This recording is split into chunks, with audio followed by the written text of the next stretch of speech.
அதாவது முதல் பாயிண்ட்லயே சட்ட மாமேத இமாம் ஷாஃபி ரஹ்மத்துல்லாஹி அவர்கள் முர்சலுக்கு வகுத்த முதல் அடிப்படை என்ன, அந்த 3 பிரைமரி அந்த விஷயங்கள், அடிப்படையான விஷயங்கள்ல 3ல என்ன, அந்த தாபி முர்சல் நபி மொழி அறிவிக்கக்கூடிய அந்த அறிவிப்பாளர் மூத்த தாபியாக இருக்க வேண்டும். அபூ உமைர் மூத்த தாபியா, தபக்கா 4வது ஆளு இல்ல. அதுல நம்ம பார்க்கணும்னு சொன்னா நம்ம என்ன பார்க்கறோம்னு சொன்னா மூத்த தாபியான்னு சொல்லி நம்ம பார்க்கும்போது என்ன தெரியுதுன்னு சொன்னா அவர் தாபியே கிடையாது. அதாவது 4வது தபக்கா தபா தாபி காலத்துக்கு நெருக்கமானவர். முதல் பாயிண்ட்லயே அடி வாங்கிடுச்சு. 2வது என்னன்னா முர்சல் நபி மொழியை அறிவிக்கக்கூடிய அந்த அந்த ஹதீஸ் இருக்குல்ல, அந்த சனதுக்குரியவர், அவர் நம்பகமானவர் பிறர் கூறணும். இங்க அபூ உமைர் யாருன்னே தெரியல, அபூ உமைர் யாருன்னே தெரியலங்க. அப்ப 2வது பாயிண்ட்லயும் அடி வாங்கிறாரு. 3வது யாருன்னு சொன்னா இந்த அந்த சனதை அறிவிப்பாங்கல்ல, அந்த ஹதீஸை அறிவிக்கக்கூடிய அந்த அறிவிப்பாளரோட மிச்ச அறிவிப்பாளர் என்ன செய்யுமா, மனது சக்தி வாய்ந்த அறிவிப்பாளர்கள் கூட்ட அறிவிக்கணுமா. இது அபூ உமைரை தவிர யாருமே அறிவிக்கலையே ஹதீஸை. இவர்தான் ஒருத்தர் தனித்து அறிவிக்க. அப்ப எல்லா விஷயத்துல நீங்க திருப்பி திருப்பி திருப்பி பார்த்தா கூட எந்த ஆங்கிள்லயும் என்ன செய்ய முடியல, இந்த ஹதீஸை காப்பாற்ற அறிவிப்பை காப்பாற்ற முடியல. இதை பத்தி நீங்க என்ன நினைக்கிறீங்க ரசூல்? இல்லை, அதுதான் நான் சொன்னதான் திரும்ப உங்களை வலியுறுத்துறேன். ஒரு விஷயத்தை ஒரு முதன்மையான ஆதாரத்தை கொண்டு நிரூபித்து கூடுதலான ஒரு தகவலுக்காக வேண்டி, கூடுதலான ஒரு வலு சேர்ப்பதற்காக வேண்டி இந்த மாதிரி செய்திகளை கொண்டு வந்தாலும் பரவாயில்ல. ஒரே ஒரு ஆதாரம், பிரதானமான ஒரு ஆதாரம், அந்த ஆதாரத்தில் இவ்வளோ கோளாறுகள் இருக்குது. முர்சல்ல இத்தனை வகை இருக்குன்னு சொல்கிறாங்க. முர்சல் என்றாலே எல்லா ஹதீஸுமே நிராகரிக்கப்பட வேண்டியதுன்னு ஒன்று. சரி, அதில் எடுத்துக்கலாம் அப்படின்ற மாதிரி சில நிபந்தனைகளை இமாம் ஷாஃபி ரஹ்மத்துல்லாஹி அவங்க கொடுத்துருந்தாலும் கூட அவங்க சொல்கிற எந்த ஒரு நிபந்தனையிலையும் ஒத்து போகலை. மூத்த தாபியிலையும் வரலை. இன்னொரு நம்பமானவருக்கு வலுவூட்டி இருக்கணும், அதுவும் வரலை. அடுத்து பல உலமாக்களை சம்பந்தமாக தீர்ப்பளிச்சிருக்கணுன்றாங்க, அதில் வரலை. இந்த மாதிரியான பல விஷயங்கள்ல, அதாவது ஹிஜ்ரி கமிட்டியினருக்கு இப்படி முர்சல் சொன்னதுனால ஹதீஸை ஆய்வு பண்ண தகுதி இல்லாத சொன்னாங்க. இப்போ என்ன சொல்ல போறாங்க இமாம் ஷாஃபி ரஹ்மத்துல்லாஹி என்ன சொல்ல போறாங்க? அதான் இப்போ இமாம் ஷாஃபி ரஹ்மத்துல்லாஹி அளவு அழகான ஷர்த்தை போட்டுக்கிறாங்க. இப்போ நமக்கு இந்த விஷயத்தை ஆய்வு பண்ணுறதுக்கு அறிவு இல்லைன்னா இமாம் ஷாஃபிக்கு இல்லையா? மிகப்பெரிய சட்ட மாமேதி அவங்க. அப்போ மிகப்பெரிய ஒரு சட்ட மாமேதியாக இருக்கிற அவங்களே என்ன செய்யலை, சரிகாணாத ஒரு செய்தி.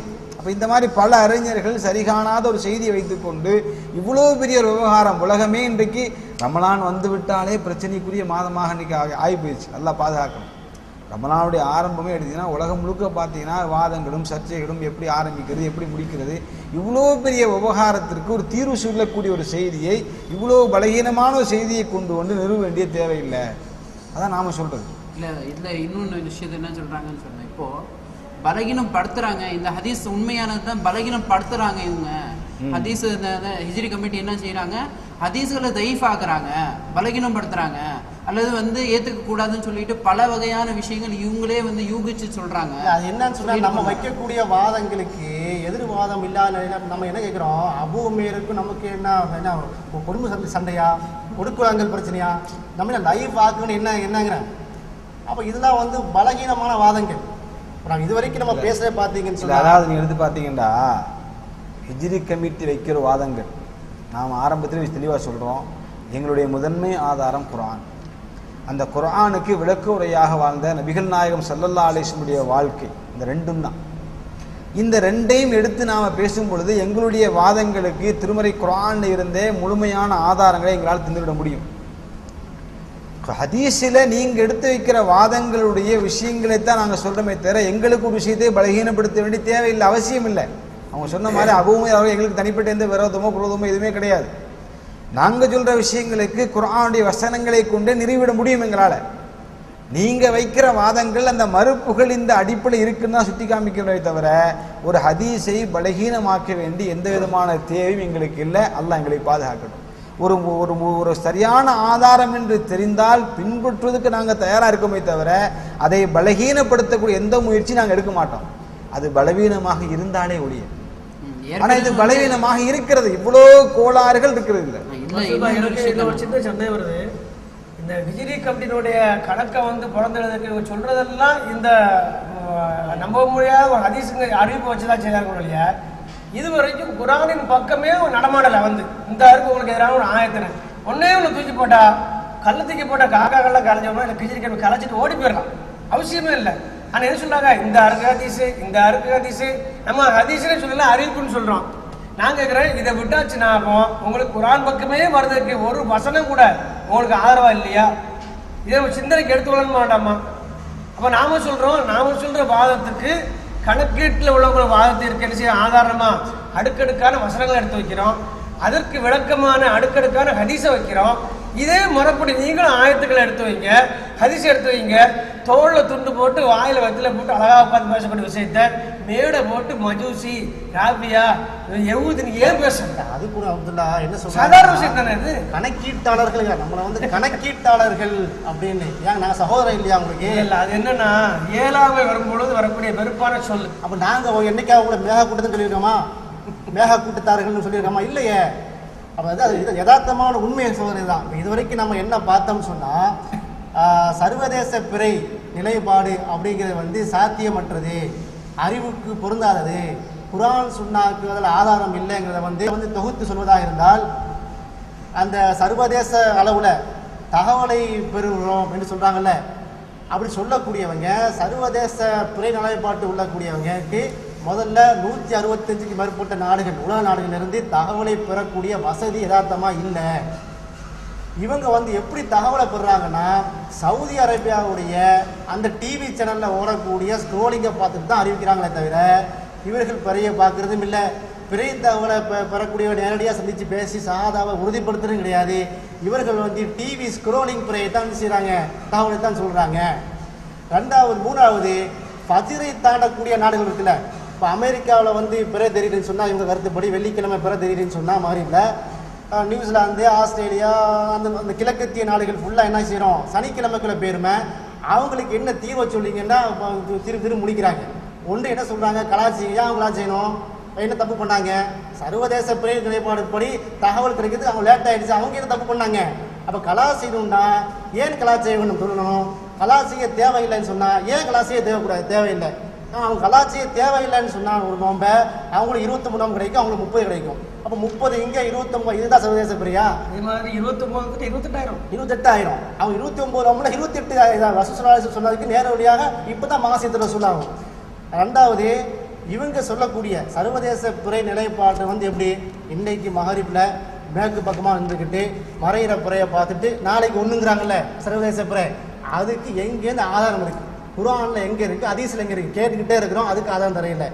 ஆறாவதாக அவங்க சர்வதேச பிறை சொல்கிறாங்களே, அவங்க என்ன சொல்கிறாங்க, பிறையை பார்க்கணும், 29 அன்னைக்கு தகவல் பெறணும், 2 இல்லாமல் மேகமூட்டமாக இருந்துச்சுன்னா 30 பூர்த்தி செய்யணும். இதை தாண்டி மார்க்கத்தில் வேற ஒன்றும் இல்லை அப்படின்னு சொன்னாங்க. வாகன கூட்டம் அதிசயம் என்ன செய்ய போச்சு, அவங்களுக்கு நேரு முரணா வந்து நின்றுச்சுங்கிறத நம்ம முன்னாடி பார்த்தோம். ரெண்டாவது, இவங்க சர்வதேச பிறைன்னு சொல்கிறாங்க. சர்வதேச பிறை பேரளவுக்கு தான் சர்வதேச பிறை. நீங்கள் வந்து பிறை பார்த்து தான் ஒரு சிங்கப்பூர்ல இருந்தோ ஒரு மலேசியாவில் சொன்னால் ஏற்றுக்க மாட்டாங்க. சவுதி வந்து டிக்ளேர் பண்ணவங்க என்ன செஞ்சுட்டு இருப்பாங்க, வெயிட் பண்ணிட்டு இருப்பாங்க.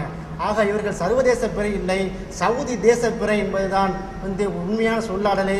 சவுதி தேச பிறை கூட கிடையாது, சவுதி தேச டெலிவிஷன் அறிவிப்பு, இதுதான் உண்மையான அவங்களுடைய பேர். அடுத்தது வந்து அந்த சர்வதேச பிறைக்கு தகவலை பெறுவதற்கு வந்து முக்கிய ஆதாரமாக சொல்லப்பட்ட வாகன கூட்ட ஹதீஸ். இந்த வாகன கூட்ட ஹதீஸ் இஸ்மு முபஹம்மு, முர்சலு, அந்த மஜ்ஹூல் ஜிஹாலத்துல் ஹால், அவர் அபூ உமைர் யாருன்னே தெரியாதவர், அபூ உமைர் யார்கிட்ட அறிவிக்கிறாங்க உம்மு கொஞ்சம் சொல்லிட்டு போயிட்டாரு.